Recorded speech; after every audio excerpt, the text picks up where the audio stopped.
En el principio, la historia humana no se escribía con tinta, sino con sangre y longevidad. Hubo una era, borrada casi por completo de la memoria colectiva, antes de que los océanos se alzaran para tragar los continentes. Era el mundo antediluviano. Una tierra donde el cielo parecía estar más cerca, donde la atmósfera vibraba con una vitalidad que hoy desconocemos, y donde los hombres vivían casi un milenio, acumulando sabiduría o acumulando maldad siglo tras siglo. En aquellos días lejanos, la oscuridad no era solo una metáfora. Algo se había roto en el orden cósmico. Los caídos, seres de una jerarquía superior que abandonaron su morada, vagaban sobre la tierra.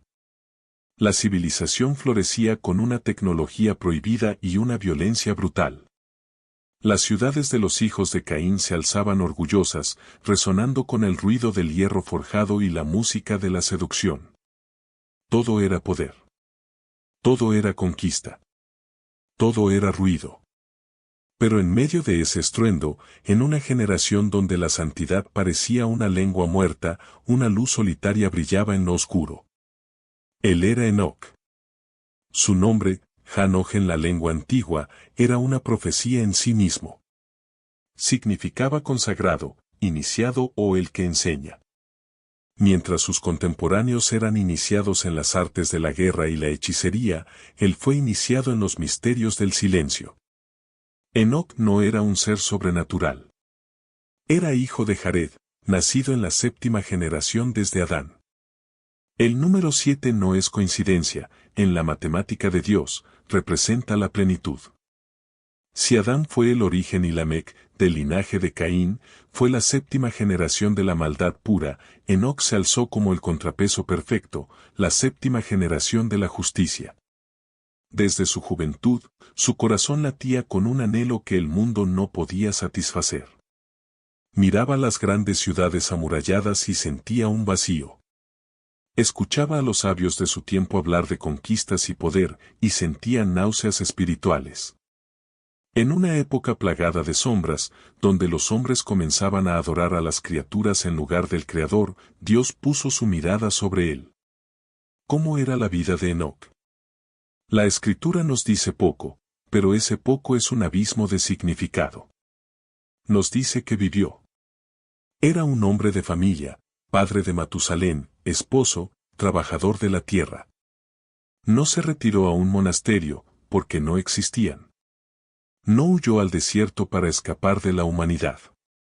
Hizo algo mucho más difícil, mantuvo su pureza en medio del lodo. Día tras día, Enoc caminaba bajo cielos tan claros que parecían infinitos. Su vida externa era sencilla, trabajaba el suelo, oraba al alba y al anochecer, y buscaba respuestas en el viento, en la roca y en el brillo de los ríos. Pero su vida interna era un incendio. Dentro de él ardía una llama que no se apagaba con el paso de los siglos. La Biblia resume su biografía en una frase que desafía toda lógica humana: caminó Enoc con Dios. No dice que creyó en Dios. No dice que habló de Dios. Dice que caminó con él. Esto implica una intimidad aterradora. Imagina vivir cada segundo, cada respiración, cada pensamiento, con la conciencia absoluta de la presencia divina a tu lado. Para Enoc, Dios no era una idea teológica lejana, era una realidad más tangible que el suelo que pisaba. Dios le hablaba de modo íntimo, como susurrando secretos inacabados, transformando su existencia ordinaria en un sendero sagrado. Pero el caminar de Enoc estaba a punto de llevarlo más allá de los límites de la tierra. Un día, mientras recorría el valle, lejos de las miradas de los hombres, sintió un cambio en el aire. No era viento, ni tormenta. Era una vibración. Se alzó un sonido que no pertenecía a la fauna terrestre, el canto distante de los querubines. Una voz profunda, más allá del murmullo del mundo, resonó no en sus oídos, sino en el centro de su espíritu. Enoc, escriba de justicia. Hijo de humanidad. Prepárate. El hombre se detuvo. El tiempo pareció suspenderse. La voz continuó. Has sido hallado digno de ascender más allá del mundo. Donde otros solo ven nubes, tú verás tronos. Donde otros ven estrellas, tú verás ejércitos. Verás lo oculto y cargarás con visiones que estremecerán tu espíritu para siempre. El corazón de Enoc palpitó con una mezcla de temor reverente y un anhelo insoportable. Sabía que cruzar esa línea significaba que nunca más podría ver el mundo con los mismos ojos. Sabía que el conocimiento conlleva dolor. Pero en silencio, aceptó el llamado del Altísimo. Aquella noche, al cerrar los ojos, la gravedad perdió su dominio. Su espíritu fue desligado de la materia pesada. Enoc estaba a punto de convertirse en el primer astronauta del alma, el primer ser humano en cruzar el velo prohibido y entrar en la sala de máquinas del universo. La historia de la humanidad estaba a punto de ser juzgada, y él había sido elegido para leer la sentencia. Para entender a Enoc, primero debemos entender la sombra contra la que él brillaba. Mientras Enoc crecía en rectitud, una conspiración se gestaba no en la tierra, sino en los umbrales del cielo. El libro de los vigilantes narra que 200 ángeles, pertenecientes a la orden de los Grigorio vigilantes, observaron la tierra. Su misión era custodiar, proteger y guiar sutilmente a la humanidad naciente. Pero la observación se convirtió en deseo. La custodia se transformó en codicia. Vieron a las hijas de los hombres, hermosas, vivas, llenas de una vitalidad que el espíritu puro no posee. Y Semiasa, el líder de estos ángeles, se paró en la cumbre del monte Hermón y dijo: Temo que no queráis cumplir este hecho, y sea yo solo quien pague la pena de un gran pecado. Pero no estaba solo. Eran 200. Y allí, bajo las estrellas que debían custodiar, hicieron un juramento. Se anatematizaron mutuamente. Juraron corromper su linaje a cambio de los placeres de la carne. Descendieron. Y con ellos trajeron algo peor que su lujuria, trajeron conocimiento prohibido. No fue solo una caída moral, fue una corrupción tecnológica y espiritual. Azazel, uno de los líderes más poderosos, enseñó a los hombres a forjar espadas, cuchillos, escudos y corazas. Enseñó a extraer los metales de la tierra.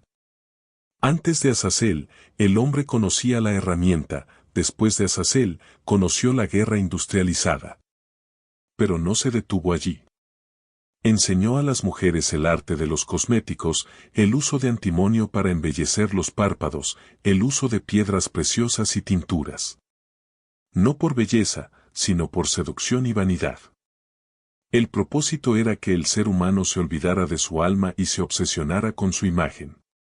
Otros vigilantes enseñaron hechicerías. Barcayal enseñó la observación de las estrellas, astrología prohibida. Cocabel enseñó los presagios. Tamiel enseñó la astronomía distorsionada. Araquiel enseñó las señales de la tierra. La humanidad, deslumbrada por esta tecnología celestial, los adoró como dioses. Pero el precio de esa adoración fue la sangre. Lo que sucedió después del descenso en el monte Hermón no fue simplemente una transgresión moral, fue una catástrofe biológica y espiritual que reescribió las leyes de la naturaleza. Los vigilantes, seres de luz pura y fuego espiritual, tomaron formas físicas. Pero su vibración era demasiado alta, demasiado poderosa para la carne mortal. Cuando se unieron a las hijas de los hombres, no solo violaron una ley divina, sino que rompieron la barrera de las especies. Las mujeres, seducidas por la belleza resplandeciente y las promesas de conocimiento prohibido, concibieron. Pero estos embarazos no fueron naturales. El libro de Enoc nos da una descripción que desafía la imaginación. De esos vientres humanos nacieron los Nefilim. Al principio, quizás fueron vistos como héroes, como hombres de renombre. Eran niños que crecían a una velocidad imposible, con una fuerza que ningún hombre nacido de Adán podía igualar. Pero pronto, la admiración se convirtió en horror. Estos seres no tenían un espíritu humano equilibrado. Tenían el poder de los ángeles, pero atrapado en cuerpos de carne, sin la gracia de Dios para templarlos. Eran pura hambre, pura ambición, pura potencia sin conciencia.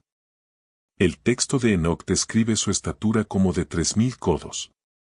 Aunque tomemos esto como una hipérbole simbólica de su inmenso poder, la realidad era aterradora, eran titanes. Eran colosos que miraban a los hombres como nosotros miramos a los insectos. Y entonces comenzó la gran devoración. Los Nefilín necesitaban combustible para sus cuerpos masivos. Primero, consumieron el trabajo de los hombres. Devoraron las cosechas de años en semanas. Los graneros quedaron vacíos. Los campos, estériles. La humanidad trabajaba de sol a sol, esclavizada, solo para alimentar a sus nuevos dioses hijos de los ángeles. Pero el trigo no fue suficiente. Entonces, se volvieron hacia las bestias. Ovejas, bueyes, aves, reptiles. Los cazaban hasta la extinción local. Pero el hambre de un ser sin alma no se sacia con carne animal. Cuando la tierra quedó pelada y los animales escasearon, los gigantes volvieron sus ojos hacia sus madres, hacia la humanidad. El texto dice: y cuando los hombres no pudieron mantenerlos más, los gigantes se volvieron contra ellos y devoraron a la humanidad. Imagina el terror. Aquellos que habían sido adorados como reyes, ahora cazaban a los hombres como presas. Las ciudades se convirtieron en mataderos. Nadie estaba a salvo. La jerarquía de la creación se invirtió, el hombre, hecho a imagen de Dios, era ahora ganado para la descendencia del diablo. Pero la abominación llegó a su punto más bajo con un acto específico, empezaron a beber la sangre. Esto es clave. En la ley divina, la sangre es la vida, es el asiento del alma. Beber sangre es el acto supremo de profanación, es intentar robar la esencia vital de otro ser. Los Nefilín no solo mataban el cuerpo, buscaban devorar la esencia misma de la creación. Y la corrupción no se detuvo en el hombre. Enoc 7:5 nos dice algo que resuena con los miedos modernos a la manipulación genética: pecaron contra las aves, y las bestias, y los reptiles, y los peces. ¿Qué significa pecar contra las bestias? Muchos estudiosos antiguos sugieren que los vigilantes y sus hijos intentaron mezclar especies. Crear quimeras. Monstruos híbridos. Intentaron reescribir el código de la vida que Dios había declarado bueno en el Génesis, llenando el mundo de abominaciones biológicas que no tenían lugar en el orden natural. La tierra no aguantó más. La tierra, en la visión de Enoc, no es solo roca y polvo, es una entidad que siente la justicia. La tierra había bebido tanta sangre inocente que se saturó. Ya no podía esconder los muertos. El texto dice: y la tierra acusó a los inicuos. Fue un clamor sordo. El alma de los hombres muertos gritaba desde el polvo. Sus voces se unieron en una sola frecuencia de dolor que atravesó las nubes, atravesó la atmósfera y golpeó las puertas del cielo. Justicia. Haznos justicia contra los que nos destruyen. Ese grito no fue ignorado. En las alturas del santuario celestial, 4 príncipes se asomaron por la ventana del cielo. Miguel, el guerrero. Uriel, la luz de Dios. Rafael, el sanador. Gabriel, el mensajero. Miraron hacia abajo y vieron la vorágine. Vieron la sangre cubriendo los continentes como un manto rojo. Se miraron entre ellos, horrorizados por la traición de sus hermanos, los vigilantes. Y dijeron: la voz de la tierra desolada clama hasta las puertas del cielo. Las almas de los hombres nos demandan: introducid nuestra causa ante el Altísimo. No actuaron por su cuenta. Se volvieron hacia el trono de gloria, hacia el Señor de los Espíritus, y pronunciaron la oración que sellaría el destino del mundo antiguo. Tú eres Señor de señores, Dios de dioses, Rey de reyes. Tu trono glorioso perdura por todas las generaciones. Tú has hecho todas las cosas y tienes poder sobre todas las cosas. Nada está oculto a ti. Tú ves lo que ha hecho Azazel. Tú ves lo que ha hecho Semiasa. Y ves cómo las mujeres han parido gigantes, por lo que toda la tierra está llena de sangre y de injusticia. Y ahora, mira, las almas de los que han muerto claman y se quejan hasta las puertas del cielo. Tú lo sabes todo antes de que suceda, y sin embargo, no nos has dicho qué debemos hacer con ellos. El silencio divino se rompió. El tiempo de la tolerancia había terminado.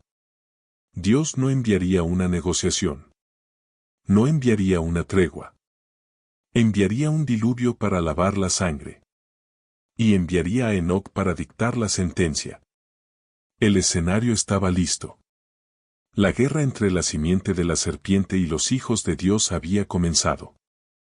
Mientras el clamor de la sangre inocente subía desde la tierra y los arcángeles presentaban la evidencia ante el trono, en la superficie del mundo reinaba un silencio tenso. Era la calma antes de la tormenta definitiva. Y en ese silencio, Dios no buscó a un rey, ni a un guerrero, ni a un ejército de querubines para entregar su primer mensaje. Buscó a un hombre. Enoc se encontraba lejos de la corrupción de las ciudades, oculto en la soledad, quizás orando o llorando por la devastación que veía a diario. Fue entonces cuando la realidad se rasgó. El Señor envió al ángel Sariel, aunque otros textos mencionan a Uriel, con una misión que ningún ser humano había recibido jamás. El ángel se presentó ante él, no como una figura reconfortante, sino como una autoridad cósmica, y le dijo: Enoc, escriba de justicia, ve.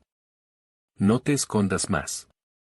Ve y declara a los vigilantes del cielo que han abandonado las alturas supremas, el lugar santo y eterno, y que se han contaminado con las mujeres. Diles que han hecho como hacen los hijos de la tierra, y por ello, no habrá paz para ellos. Imagina por un momento el peso aplastante de esas palabras. Enoc era carne y hueso, nacido del barro, frágil, con una vida que se medía en latidos finitos. Y se le ordenaba marchar hacia el campamento de los Grigori, seres de fuego espiritual, arquitectos del universo, que ahora gobernaban el mundo con terror. Era como enviar a una hormiga a dictar sentencia a un concilio de leones. Pero Enoc obedeció. El miedo a Dios era mayor que el miedo a los monstruos. Enoc viajó hacia el norte, hacia las aguas de Dan, a la tierra de Dan, al suroeste del monte Hermón. Allí se encontraban reunidos los ángeles caídos. El lugar ya no brillaba con la gloria celestial que trajeron al principio, ahora estaba cubierto por una atmósfera de pesadez, de culpa y de un terror indescriptible. Cuando Enoc llegó al lugar llamado Abés, vio algo que desafiaba toda lógica. Allí estaban Semiasa, el gran líder, Azazel, el maestro de la guerra, y los otros príncipes celestiales. Pero no estaban celebrando. No estaban en tronos. Estaban sentados en el suelo, llorando, con los rostros cubiertos por la vergüenza. Sus cuerpos, aunque magníficos, emanaban una oscuridad palpable. Al ver llegar a Enoc, ocurrió la mayor ironía de la historia antigua. Los inmortales temblaron ante el mortal. Aquellos que habían enseñado a los hombres a ser dioses, ahora se sentían menos que gusanos ante la justicia divina. Sabían que el cielo se había cerrado para ellos. Habían intentado alzar sus voces para pedir perdón, pero sus gargantas espirituales estaban cerradas, la vergüenza les impedía hablar directamente con el Creador. Habían roto el vínculo. Entonces, Semiasa y sus compañeros se volvieron hacia Enoc. Ellos, seres de luz y fuego, le rogaron a él, un simple humano, que fuera su intercesor. Le suplicaron que escribiera un memorial, una carta de petición, rogando perdón por sus pecados y por los de sus hijos, los Nefilim. Querían que Enoc llevara esa carta ante la presencia de Dios, con la esperanza de que, tal vez, la misericordia todavía fuera posible. Enoc aceptó la carga. Se convirtió en el escriba del juicio. Tomó pergamino y tinta, y bajo la mirada suplicante de 200 ángeles caídos, escribió sus lamentos, sus confesiones y sus súplicas. Con el pergamino en mano, Enoc se retiró. Fue hacia el río Dan y se sentó solo bajo la sombra de los árboles antiguos. Comenzó a leer el memorial en voz alta, elevando las palabras de los caídos hacia el cielo. Leía y lloraba, hasta que el cansancio y el poder del momento lo vencieron. Sus ojos se cerraron y cayó en un sueño profundo, pero su espíritu se mantuvo despierto. Fue allí, en ese sueño, donde descendió la visión del castigo. Enoc vio las nubes invitarlo, la niebla llamarlo, y los relámpagos impulsarlo hacia arriba. Fue llevado ante la corte celestial para recibir la respuesta de Dios a la carta de los ángeles. Y la respuesta fue devastadora. Una voz resonó, no con ira descontrolada, sino con una firmeza judicial inamovible. Ve y di a los vigilantes del cielo, vosotros debíais interceder por los hombres, y no los hombres por vosotros. ¿Por qué habéis dejado el cielo alto, santo y eterno? Habéis engendrado gigantes, espíritus voraces sobre la tierra.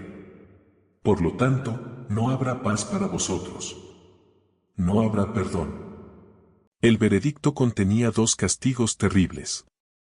El primero era psicológico y emocional: veréis la destrucción de vuestros hijos amados. Antes de ser encerrados, los vigilantes tendrían que ver cómo sus hijos, los poderosos Nefilim, se mataban entre ellos. Dios enviaría un espíritu de discordia, y los gigantes lucharían en una guerra civil monstruosa hasta exterminarse mutuamente. Los padres inmortales verían morir a sus hijos mortales, impotentes para salvarlos.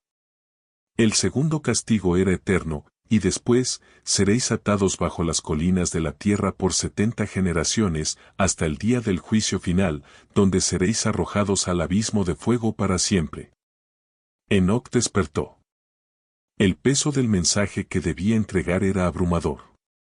Ya no era una carta de esperanza, era una sentencia de muerte. Se levantó y caminó de regreso al lugar donde estaban los vigilantes, en una ubicación conocida como Uglesdail, situada entre el Líbano y Senir. Los encontró tal como los había dejado, sentados, con los rostros cubiertos, llorando, unidos en una asamblea de terror. Enoc se paró frente a ellos. No necesitó gritar. Su presencia, cargada con la autoridad del que ha hablado con el Altísimo, hizo que el aire se congelara. Les relató la visión. Les dijo que su petición había sido rechazada. Les dijo que las puertas del cielo estaban cerradas para siempre. En ese momento, Enoc dejó de ser solo un patriarca. Se convirtió en la prueba viviente de que la dignidad humana, cuando camina con Dios, es superior a la jerarquía angelical rebelde. El hombre, hecho de polvo, se mantuvo de pie, los ángeles, hechos de fuego, se derrumbaron. La misión imposible había sido cumplida, el juicio había sido notificado. El fin del mundo antiguo había comenzado. Tras entregar la sentencia de condenación a los ángeles caídos, Enoc creyó que su tarea había concluido. Pero el cielo no había terminado con él. El juicio solo era el preámbulo, ahora comenzaba la revelación. Lo que sucedió a continuación no fue un sueño, sino un arrebatamiento físico y espiritual de una violencia sagrada. Enoc relata que las nubes lo invitaron y la niebla lo llamó. El curso de las estrellas y los relámpagos lo impulsaron, y los vientos le dieron alas, levantándolo de la superficie de la tierra hacia las alturas inexploradas. Su ascenso rompió el velo de lo visible. Llegó primero a un muro construido de cristal sólido, rodeado de lenguas de fuego vivo. El miedo se apoderó de él, pues la estructura parecía arder sin consumirse. Sin embargo, atravesó el fuego y entró en una casa grande. Esta morada desafiaba toda lógica humana. Sus paredes eran como teselas de granizo y el suelo era de nieve cristalina, pero el techo era recorrido por estrellas fugaces y relámpagos. Lo más aterrador para Enoc fue la temperatura. El lugar era caliente como el fuego y, al mismo tiempo, frío como el hielo. No había rastro de vida biológica allí, pues el ambiente era pureza absoluta, hostil para cualquier criatura manchada de pecado. El miedo hizo que Enoc cayera rostro en tierra, temblando incontrolablemente. Pero fue llevado aún más adentro, hacia una segunda casa, mucho mayor que la primera. Aquí, cada puerta estaba abierta ante él, revelando una magnificencia que las palabras humanas apenas pueden esbozar. Si la primera casa era de cristal, esta estaba construida de llamas.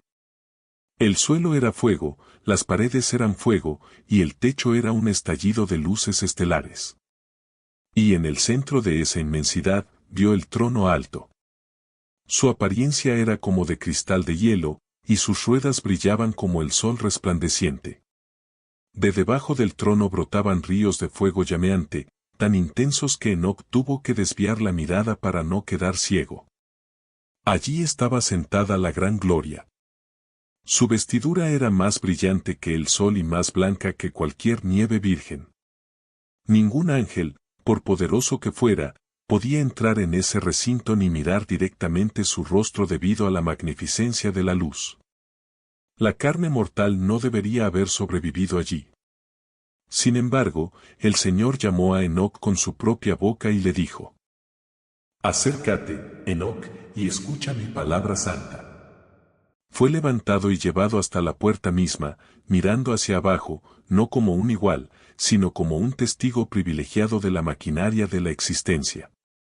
Desde la sala del trono, el arcángel Uriel, encargado del trueno y el terror, y el arcángel Rafael, encargado de los espíritus humanos, tomaron a Enoc para darle un recorrido por los cimientos del universo. Lo llevaron primero a los lugares donde se almacenan los elementos. Vio los tesoros de los relámpagos y los truenos, y el lugar donde se guardan los vientos. Comprendió que el clima no es un caos aleatorio, sino un sistema ordenado. Vio que hay 4 vientos principales que sostienen la bóveda del cielo y hacen girar el firmamento, moviendo al sol y a las estrellas en sus órbitas. Luego, viajaron hasta los confines de la tierra, donde el cielo y la tierra se tocan. Allí vio un abismo que le heló la sangre. Era un lugar caótico y terrible, sin cielo arriba ni tierra firme abajo. No había agua, ni aves, ni cimientos. Era un vacío, un desierto inmenso y espantoso. Allí vio 7 estrellas parecidas a grandes montañas ardiendo, pero estaban rodando en el vacío, desorientadas y sufriendo. Uriel le explicó: Este lugar es el final del cielo y la tierra. Es la prisión de las estrellas y de los ejércitos del cielo. Las estrellas que ves rodando sobre el fuego son aquellas que transgredieron el mandato del Señor al principio de su ascenso, porque no salieron a su debido tiempo. Él se enojó con ellas y las ató aquí hasta que se consuma el tiempo de su culpa, 10.000 años. Enoc comprendió que la desobediencia en el cosmos tiene consecuencias geológicas y astronómicas. Continuaron el viaje hacia el oeste, hacia una gran montaña de roca dura. Enoc notó que dentro de la montaña había 4 cavidades profundas, anchas y muy lisas. Eran oscuras a la vista, pero vastas. Rafael le reveló el misterio de la muerte. Estas cavidades han sido creadas para que los espíritus de las almas de los muertos se reúnan aquí. Desde el principio del mundo hasta el día del gran juicio, aquí esperan. Enoc vio que la muerte no es un estado único, sino que está dividida. Vio un compartimento iluminado, con una fuente de agua brillante. Allí descansaban los espíritus de los justos, esperando la resurrección en paz. Vio otro compartimento oscuro, lleno de lamento. Allí estaban los pecadores que murieron sin recibir castigo en vida. Allí sufren gran dolor mientras esperan el juicio final, donde su sentencia será eterna.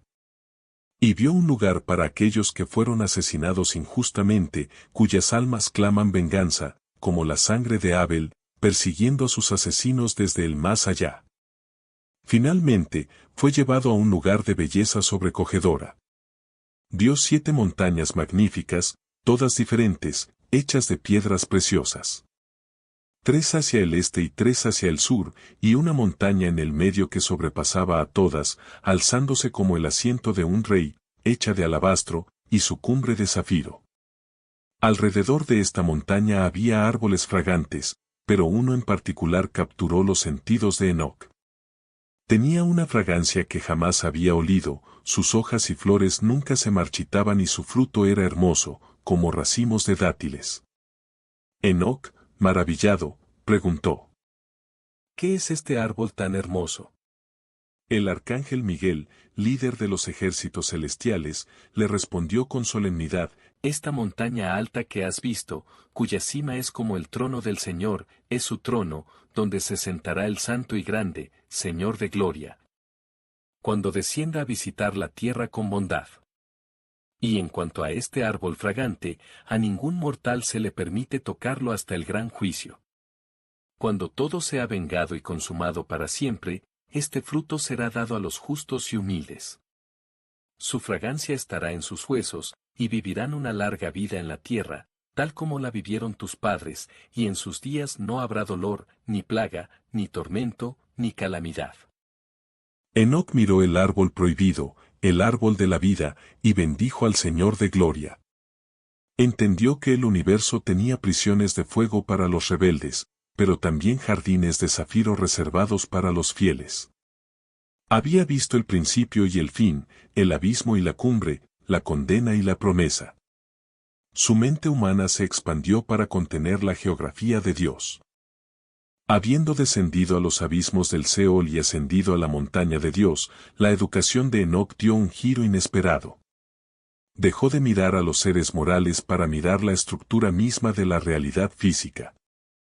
El arcángel Uriel, cuyo nombre significa luz de Dios y que es el regente del mundo estelar, se paró frente a él. En sus manos no traía una espada, sino sabiduría. Uriel le dijo: Mira, Enoc, y conoce este libro. Lee lo que está escrito en él y entiende cada detalle. Lo que siguió fue la revelación de la astronomía sagrada. Para el hombre moderno, el cielo es un vacío silencioso gobernado por la gravedad ciega.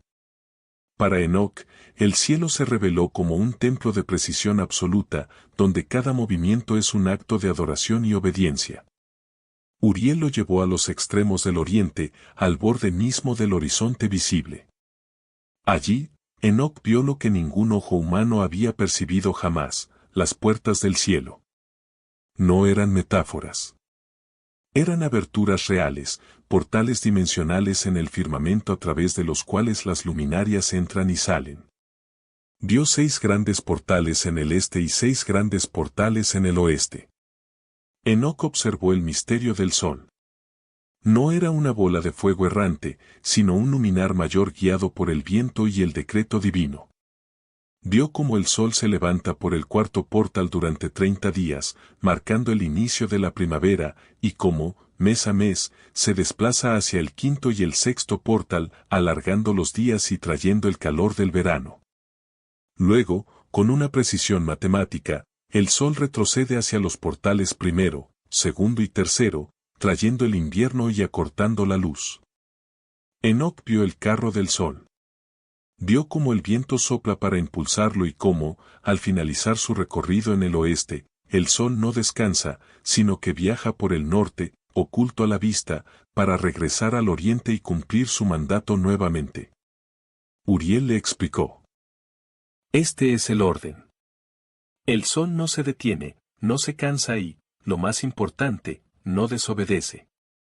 Su luz es constante porque su fidelidad al Creador es constante. Luego, Uriel le mostró la luminaria menor, la luna. Su misterio era aún mayor. Enoc vio que la luna no tiene luz propia, sino que recibe una porción de luz del sol, como un espejo que refleja la gloria de otro. Vio sus fases, como nace como una delgada línea de luz, como se llena en 14 partes hasta ser una esfera completa, y como mengua hasta desaparecer en la oscuridad. Uriel le mostró que la luna tiene su propia ruta, a veces entrando por los mismos portales que el sol, a veces por otros, creando los meses y los tiempos sagrados. Pero la visión no se limitó a las luces. Uriel le mostró el motor invisible del clima, los 12 portales de los vientos. Vio que el viento no sopla donde quiere por azar. Hay 3 portales al este, 3 al oeste, 3 al norte y 3 al sur. Cuando se abren ciertos portales, soplan vientos de bendición, trayendo lluvia suave, rocío y prosperidad para la cosecha.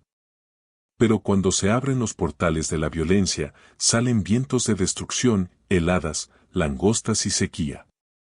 Enoc comprendió que una tormenta no es un accidente meteorológico, sino una sentencia o una purificación enviada desde las cámaras del cielo. Uriel le explicó también el secreto del calendario divino. Le enseñó que el año perfecto consta de 364 días. Le mostró 4 días especiales, días intercalares, que no pertenecen a ningún mes, sino que actúan como guardianes que separan las 4 estaciones. Estos días son dirigidos por líderes angélicos supremos que aseguran que el invierno no invada la primavera antes de tiempo. Todo estaba contado. Todo estaba medido. Las estrellas tenían nombres. Enoc vio a los capitanes de las miles de estrellas, seres angélicos que guían las constelaciones para que ninguna se pierda en la inmensidad.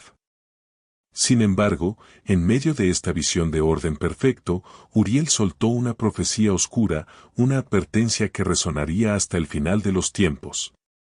El ángel miró a Enoc con gravedad y dijo: En los días de los pecadores, los años se acortarán. La semilla de la tierra se retrasará en sus tierras y campos, y todas las cosas sobre la tierra cambiarán y no aparecerán a su debido tiempo. La lluvia será retenida y el cielo se cerrará. Uriel reveló que la moralidad humana y la naturaleza física están conectadas. Cuando el hombre se corrompe, el cosmos se tambalea. La luna cambiará su orden y no aparecerá a su tiempo. Y en aquellos días, el sol será visto y llegará al atardecer en el extremo del gran carro en el oeste, y brillará más de lo que corresponde. Y muchas cabezas de las estrellas del mando errarán. Se desviarán de sus caminos y de sus obras, y no aparecerán en las estaciones que se les han prescrito. Enoc entendió la terrible verdad: el caos no viene de Dios, viene de la rebelión. La naturaleza gime y sufre convulsiones cuando la humanidad, que debería ser su guardiana, se convierte en su destructora. Si el hombre olvida el calendario de Dios, si olvida los tiempos sagrados, pierde la sincronía con la vida misma. El capítulo concluye con una orden directa. Uriel le dijo: Enoc, todo te lo he mostrado y todo te lo he revelado. Ahora, escribe todo esto para tu hijo Matusalén. Presérvalo. Porque la sabiduría no es para que te la guardes, sino para que sea testigo contra las generaciones que intentarán cambiar los tiempos y la ley. Enoc bajó la mirada de los cielos giratorios y miró sus manos humanas. Había visto el reloj de Dios. Sabía que el tiempo no era una línea infinita, sino una cuenta regresiva. Y con el pergamino en su mente y el fuego en su corazón, se preparó para escribir sobre el juicio final, donde hasta las estrellas rendirán cuentas.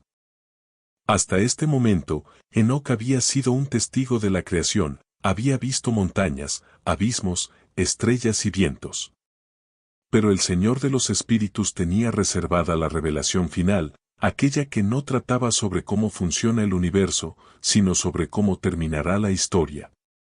Fue entonces cuando se le abrieron los ojos a la segunda parábola, una visión que trascendía el tiempo y el espacio. Enoc fue llevado nuevamente ante la presencia de la gloria mayor. Allí vio a alguien sentado en el trono de gloria, cuyo nombre es el anciano de días o la cabeza de días. Su cabeza era blanca como la lana pura, y su vestidura indescriptible. Pero esta vez, el anciano no estaba solo. Junto a él, de pie en la eternidad, había otra figura. Su apariencia era la de un hombre. Su rostro estaba lleno de gracia, como el de uno de los santos ángeles, pero era inconfundiblemente humano. No era un querubín de 4 caras, ni un serafín de 6 alas. Era un hombre. Enoc, confundido y maravillado por ver tal dignidad otorgada a una forma humana en las alturas supremas, se volvió hacia el ángel que lo guiaba y preguntó con urgencia, ¿quién es este? ¿De dónde viene? ¿Y por qué acompaña al anciano de días en tal intimidad? El ángel respondió con una revelación que haría temblar los cimientos de la teología antigua. Este es el Hijo del Hombre, quien tiene la justicia, con quien mora la justicia, y quien revelará todos los tesoros de lo que está oculto. Él es aquel a quien el Señor de los Espíritus ha escogido. Su suerte ha superado todo ante el Señor de los Espíritus en rectitud para siempre. El ángel continuó, describiendo un poder que ningún rey terrenal jamás poseyó.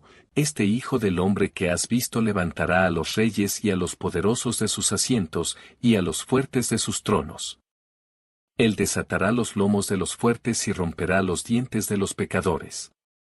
Él derribará a los reyes de sus tronos y reinos, porque no le exaltan ni le alaban, ni reconocen humildemente de donde se les dio el reino. Enoc vio entonces el origen secreto de este elegido. Antes de que el sol y las señales fueran creados, antes de que las estrellas del cielo fueran hechas, su nombre ya había sido invocado ante el Señor de los Espíritus. Él no fue una creación de último momento para solucionar el pecado, él era el plan original.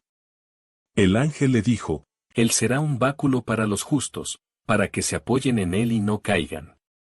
Será la luz de los gentiles y la esperanza de aquellos que están turbados de corazón. Todos los que moran en la tierra se postrarán y le adorarán. Y entonces, la visión cambió. El escenario se transformó en la sala del juicio final.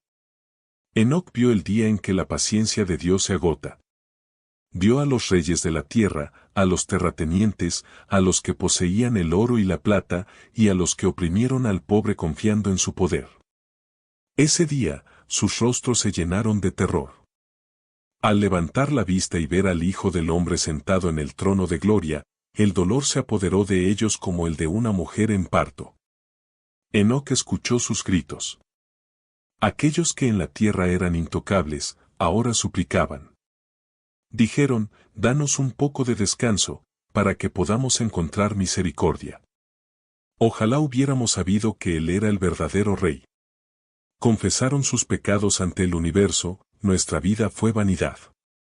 Confiamos en nuestra riqueza, pero en el día de nuestra angustia, la riqueza no nos salva.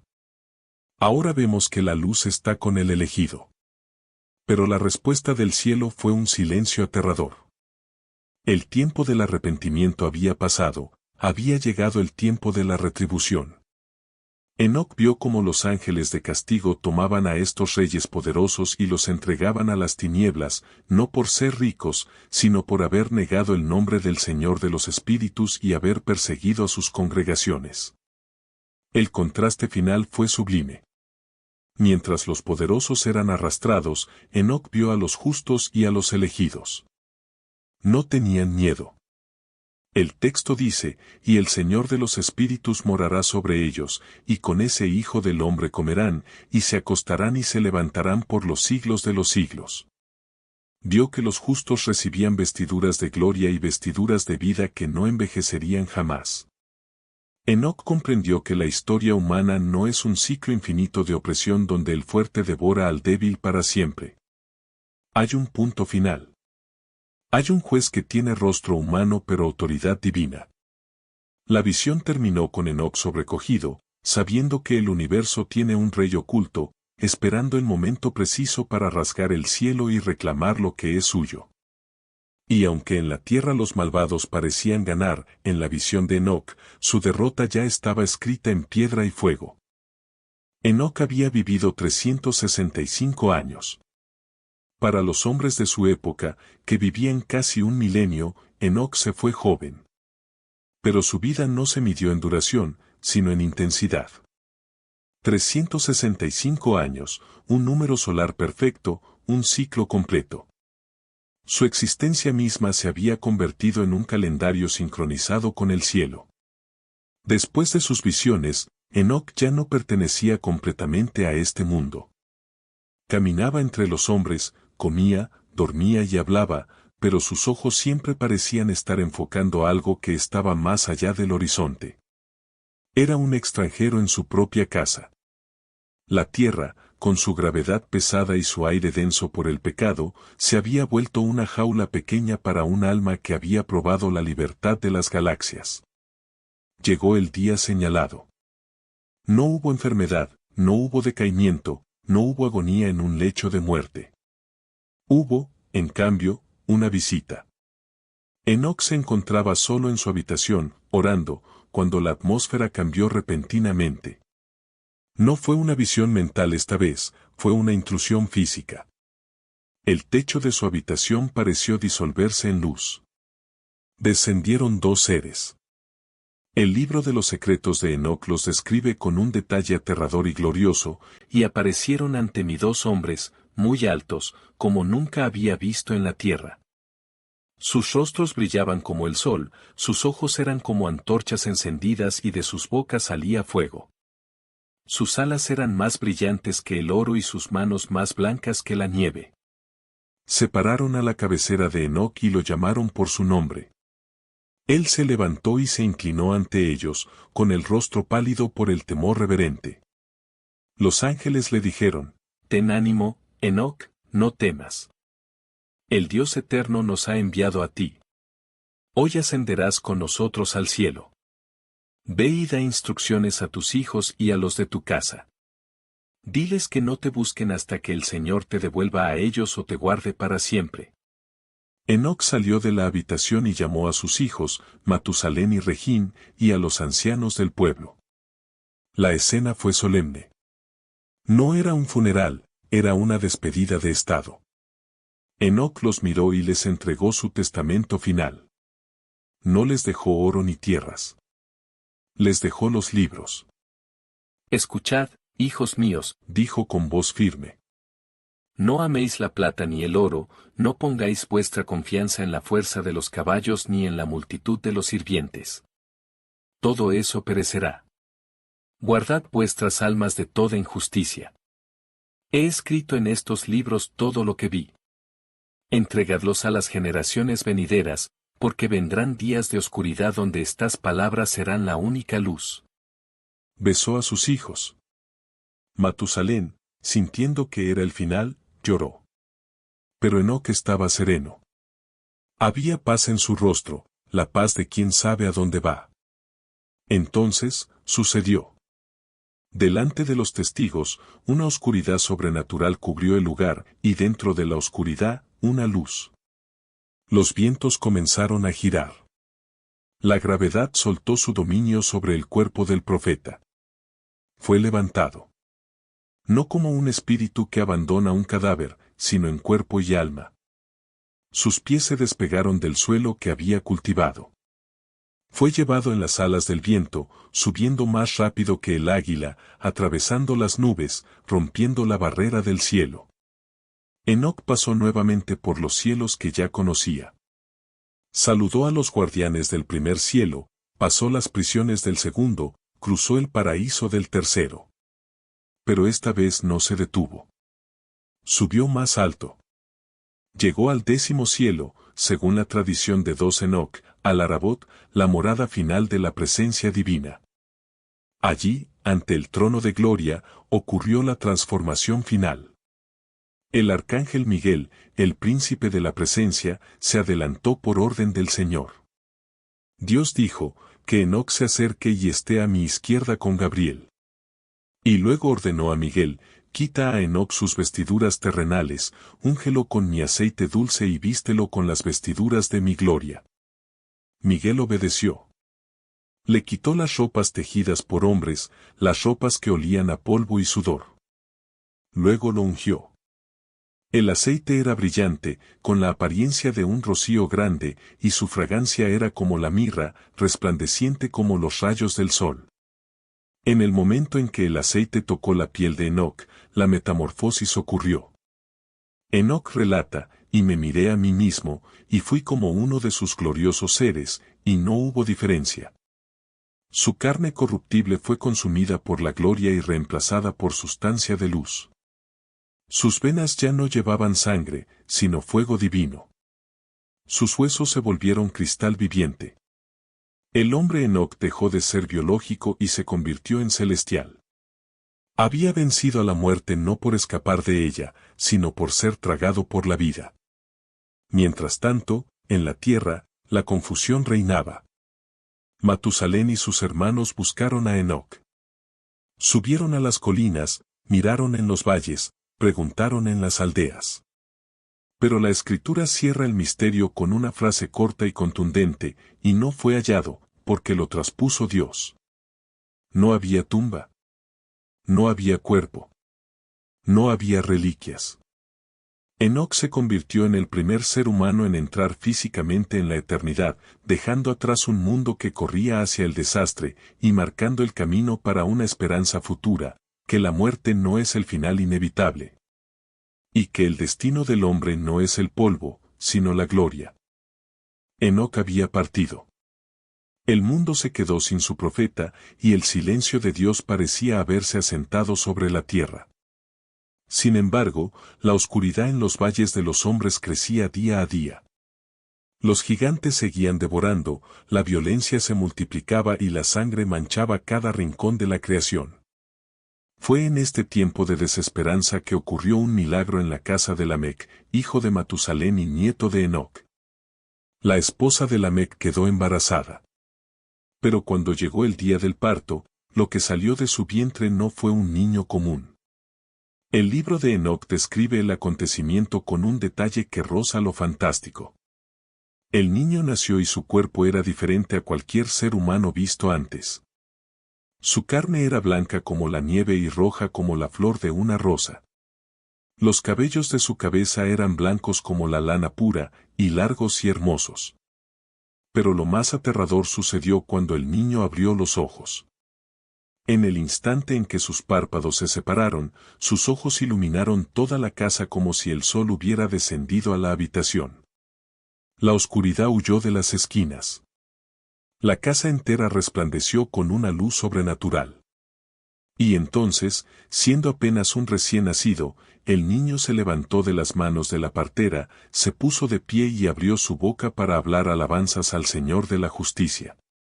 Lamec, su padre, no sintió alegría. Sintió terror. El miedo se apoderó de él. Miró a la criatura y su mente se llenó de sospechas oscuras. Vivían en tiempos donde los vigilantes caídos se mezclaban con las mujeres humanas. ¿Era este niño su hijo? ¿O era una abominación, un híbrido angelical disfrazado de luz? Lamec huyó de la habitación. Corrió hacia su padre, Matusalén, temblando y pálido, y le dijo: «Padre, he engendrado un hijo extraño. No es como un hombre, parece un hijo de los ángeles del cielo. Su naturaleza es diferente, y no es como nosotros. Sus ojos son como los rayos del sol y su rostro es glorioso. Me parece que no ha sido engendrado por mí, sino por los ángeles. Temo que en sus días sucederá algo terrible en la tierra». Matusalén, el hombre más anciano que jamás pisaría la tierra, escuchó a su hijo. Recordó a su propio padre, Enoc, quien había caminado con los seres de luz. Sabía que solo había una fuente de verdad capaz de aclarar este misterio. Matusalén decidió emprender un viaje, no físico, sino espiritual, hacia los confines de la tierra, el lugar donde los mundos se tocan, donde sabía que su padre Enoc todavía escuchaba. Matusalén llegó al lugar señalado y clamó en voz alta. Gritó el nombre de su padre al viento del espíritu: «Padre Enoc. Escúchame. He venido a ti por una causa urgente». Y desde la lejanía, desde el lugar de los justos, la voz de Enoc respondió. No era ya la voz de un hombre mortal, sino una resonancia llena de sabiduría eterna. «Aquí estoy, hijo mío. ¿Por qué has venido a mí?». Matusalén le contó todo. Le habló del niño brillante, del miedo de Lamec y de la sospecha de que la sangre humana hubiera sido corrompida otra vez por los vigilantes. Enoc respondió con calma y revelación: «Dile a tu hijo Lamec que no tema. Que tranquilice su corazón. Ese niño es verdaderamente su hijo, nacido de su propia sangre. No es hijo de los vigilantes, aunque su apariencia sea celestial. Pero escucha bien, Matusalén, porque voy a revelarte el misterio de su luz. Enoc continuó, profetizando el destino del mundo, el Señor hará algo nuevo en la tierra. He visto en las tablas celestiales que la generación actual será destruida. La tierra se ha corrompido más allá de toda sanación. Un gran castigo viene, una destrucción de agua que lavará toda la maldad y ahogará a los gigantes que oprimen al hombre. La tierra será anegada y habrá gran destrucción por un año. Pero este niño, dijo la voz de Enoc, ha nacido para ser el remanente. Él y sus 3 hijos serán salvados cuando todos los demás perezcan. Él será el puente entre el mundo antiguo que muere y el mundo nuevo que nacerá de las aguas. Su luz no es la de los ángeles caídos, sino la señal de la gracia de Dios en medio del juicio. Enoc dio entonces una orden final: ve, pues, a Lamec y dile que llame al niño Noé, que significa descanso o consuelo, porque él dará descanso a la tierra después de toda la destrucción. Matusalén regresó con la noticia. El miedo de Lamec se transformó en reverencia. Entró de nuevo en la habitación donde brillaba el niño, lo tomó en sus brazos y lo llamó Noé. Miró esos ojos antiguos en un rostro nuevo y comprendió. El abuelo Enoc había anunciado el fuego y el juicio, el bisnieto Noé traería el agua y la salvación. El círculo se había cerrado. La profecía estaba completa. La humanidad tenía una última oportunidad. Y mientras el niño crecía en sabiduría y luz, el cielo comenzó a oscurecerse, preparándose para la lluvia que cambiaría la historia para siempre. Hemos recorrido los cielos, hemos descendido a los abismos y hemos escuchado el lamento de los ángeles caídos. Pero al cerrar este antiguo libro, queda una pregunta flotando en el aire, más pesada que la historia misma: ¿por qué ahora? ¿Por qué el libro de Enoc, oculto durante milenios en las arenas de Etiopía y en las cuevas oscuras de Qumrán, ha resurgido con tanta fuerza en nuestra generación? No es una coincidencia arqueológica. Es una advertencia espiritual. El libro ha vuelto porque los días de Enoc han vuelto. Si miramos a través de la ventana de la historia, vemos que nuestro tiempo es un espejo perfecto de aquella era antediluviana. Enoc vivió en un tiempo de conocimiento explosivo. Los vigilantes enseñaron a la humanidad secretos tecnológicos, metalurgia, farmacia y astronomía distorsionada. Hoy, vivimos en la cúspide de la información. Hemos dividido el átomo y decodificado el genoma. Pero, al igual que en los días de Enoc, nuestro conocimiento ha superado a nuestra sabiduría. Tenemos el poder de dioses, pero la moralidad de bestias. La historia de los vigilantes nos habla de la manipulación de la vida. Ellos cruzaron barreras prohibidas, mezclando especies, corrompiendo la genética sagrada para crear a los Nefilim. Hoy, la humanidad juega nuevamente a ser el creador. Con la inteligencia artificial, la edición genética y el transhumanismo, estamos al borde de crear una nueva clase de vida que no posee el aliento de Dios. El espíritu de los vigilantes sigue aquí, susurrando que podemos ser mejorados, que podemos ser inmortales sin necesidad de redención. Pero Enoc se levanta como un faro de resistencia contra esta oscuridad moderna. Su vida nos deja 3 legados inmutables que necesitamos desesperadamente hoy. Primero, el poder de la disidencia santa. Enoc caminó con Dios cuando todo el mundo caminaba hacia el abismo. Fue un solo hombre contra una cultura global de violencia y perversión. Hoy, la presión para conformarse es aplastante. El mundo nos exige pensar igual, hablar igual y adorar a los mismos ídolos de la fama, el dinero y el placer. Enoc nos enseña que la mayoría no siempre tiene la razón. Nos enseña que se puede vivir en el mundo sin ser parte de su corrupción. Nos recuerda que caminar con Dios es, a menudo, caminar solo en dirección contraria a la multitud. La santidad es el acto de rebeldía más grande que existe. Segundo, la recuperación de lo invisible. Vivimos en una sociedad materialista que nos dice que solo existe lo que podemos tocar, medir o ver en una pantalla. Nos hemos vuelto ciegos a la realidad espiritual. Enoc nos arranca la venda de los ojos. Nos grita a través de los siglos que este mundo físico es solo una cáscara, un escenario donde se libra una guerra cósmica. Hay ángeles, hay demonios, hay principados y hay un trono. Ignorar lo espiritual no nos protege de ello, solo nos deja indefensos. La vida de Enoc nos invita a recuperar el ojo místico, a vivir sabiendo que cada decisión que tomamos resuena en la eternidad. Tercero, la esperanza del juicio. Esta es la lección más difícil, pero la más necesaria. Enoc es el profeta del juicio final. Para el corrupto, el juicio es terror. Pero para el oprimido, el juicio es esperanza.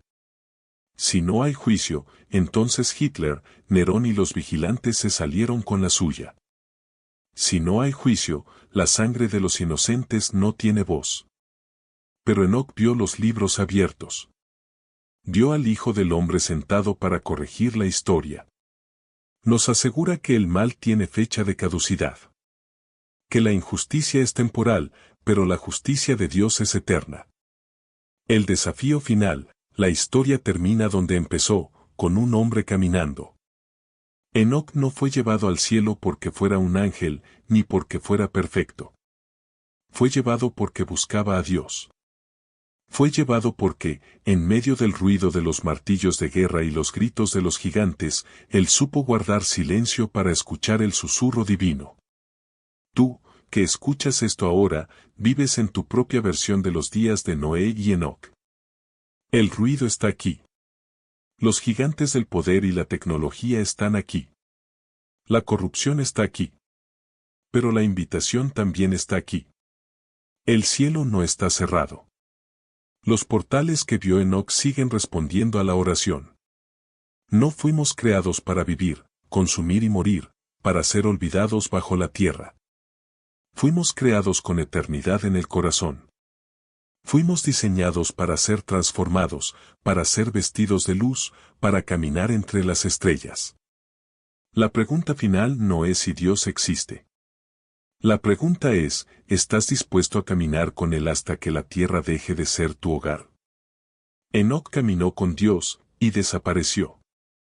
Ojalá que, al final de nuestros días, se pueda decir lo mismo de nosotros, que estuvimos tan cerca de la luz, que el mundo ya no pudo retenernos.